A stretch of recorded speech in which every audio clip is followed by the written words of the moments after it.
What is up, everybody? Alan here, bringing you my first ever movie review here on the Brookfield Library YouTube page. If you love movies like I do, then this is the place to be, as I am here bringing you my review for The Adventures of Tintin.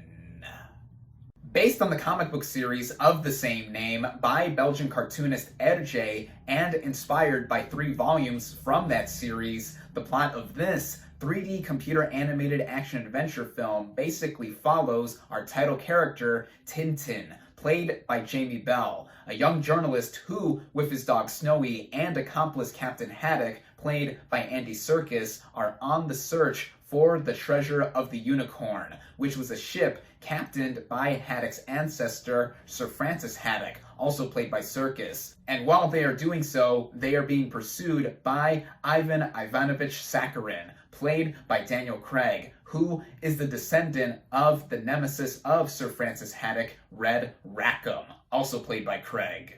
Now, this film is directed by Steven Spielberg, one of my favorite filmmakers and often considered to be one of the most influential and greatest filmmakers of all time. Over the past several decades, he has directed what many have considered to be some of the best action-adventure films ever made, which include, but are not limited to, Close Encounters of the Third Kind, E.T., The Extraterrestrial, the Indiana Jones film series, and Jurassic Park.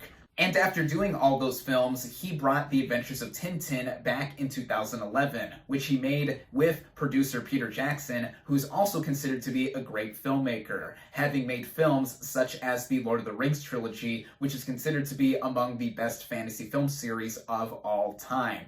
And these two came together to make an animated film using motion capture technology that looked photorealistic while having the actors act out their parts behind the scenes while also doing the vocals for them. And upon release, this film was a success. It got mostly positive reviews from critics, grossed over $374 million at the worldwide box office, and even won the Golden Globe Award for Best Animated Feature Film, becoming the first motion capture animated film to do so, and also the first non-Pixar animated film to win in this category. But what did I think of this film overall? Well, starting out with the cast and their performances, we have Jamie Bell in the role of our title character, Tintin. He's a young journalist who really has a lot of charisma with them. He seems a bit beyond his years, being this young character who is on the hunt for this legendary treasure, but he does hold his own in the role and as a character in the way Bell does portray him. And with his trusty dog Snowy, he easily steals the show here. You're gonna love Snowy if you're a fan of dogs.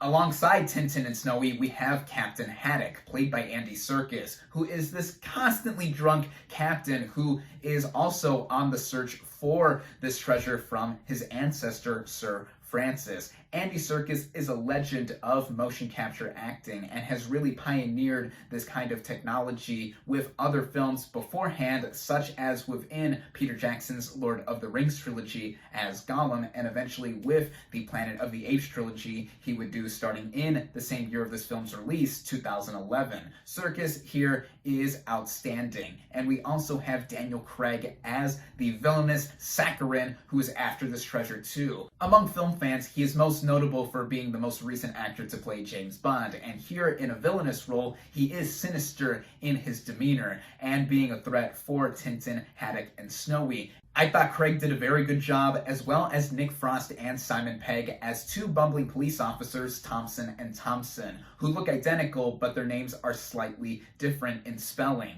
And they bring quite a bit of this movie's comedy, and in real life are known for showing up in a bunch of other films together. Overall, I thought the cast and the performances here were strong, and they do a great job in carrying this movie's story. As getting into the writing of this film, it brings to mind a lot of classic adventure films like the ones that Steven Spielberg has directed in the past, most notably the Indiana Jones films with the very fast-paced swashbuckling feel that it has. And it did a mostly good job in engaging me throughout with a lot of what it does in having our characters come together with different motives to be able to find this unicorn treasure. And it goes and mostly never stops, with its running time being at about an hour and 45 minutes. There are moments here and there that the movie does take a bit to give us some exposition or explanation as to what went into the backstory of this unicorn treasure and in connection with her characters, most notably in one sequence where Haddock is trying to recall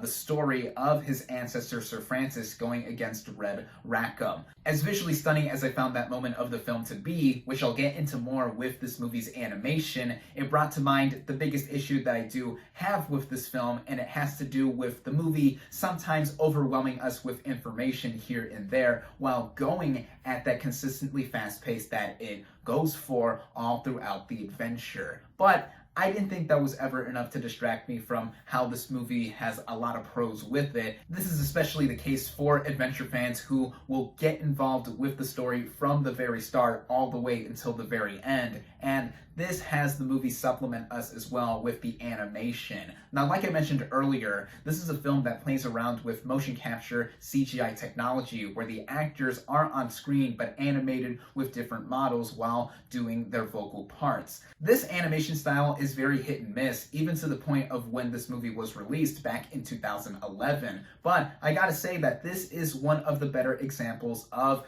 the use of this technology. At times, there is the feel of the uncanny valley with how the characters are animated to look realistic, yet there are some moments across the film that do bring to mind, oh yeah, this is an animated film. But this is a film after all, and animation is not a genre of film. It is a medium. It can play around within whatever it wants in the confines of what it's trying to show. It shines throughout, especially with some of the detail within how the lighting works, how the set pieces are set up and go about their execution, even the locations of this film. One of my favorite moments of this movie has to do with this chase in this fictional Moroccan town and the inventiveness of that sequence, as well as the rest of the action of this film, reminding me of earlier Steven Spielberg films like the Indiana Jones series. I also got to talk about the music of this film, as it was done by John Williams, who is notable for having collaborated with director Steven Spielberg many times over the last several decades, including bringing us some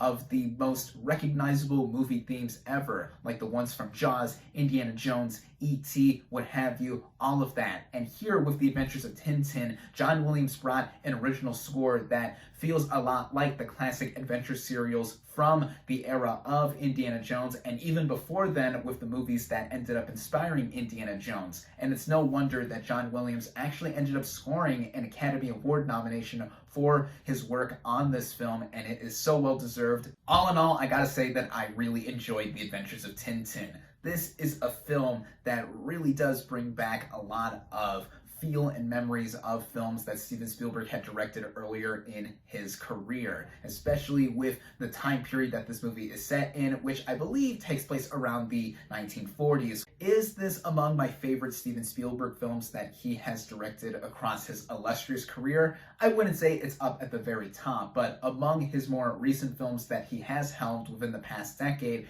this is one of his more unique and notable ones that he has done. With all the success that this movie has had, I'm surprised that it hasn't gotten a sequel ever since the movie has been released and garnered a bunch of recognition. But I hope that even if that possibility is still around, that we do get some sort of follow-up to The Adventures of Tintin, or I might as well end up reading some of the classic comics that this film is based off of. For any and all action-adventure film buffs out there, The Adventures of Tintin comes definitely recommended. My final verdict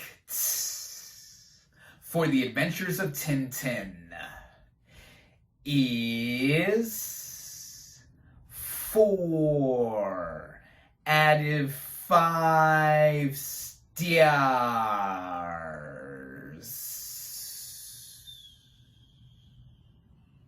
If you enjoyed this review and want to check out this film that I have just talked about, be sure to check it out through Hoopla, among other streaming platforms where it is available.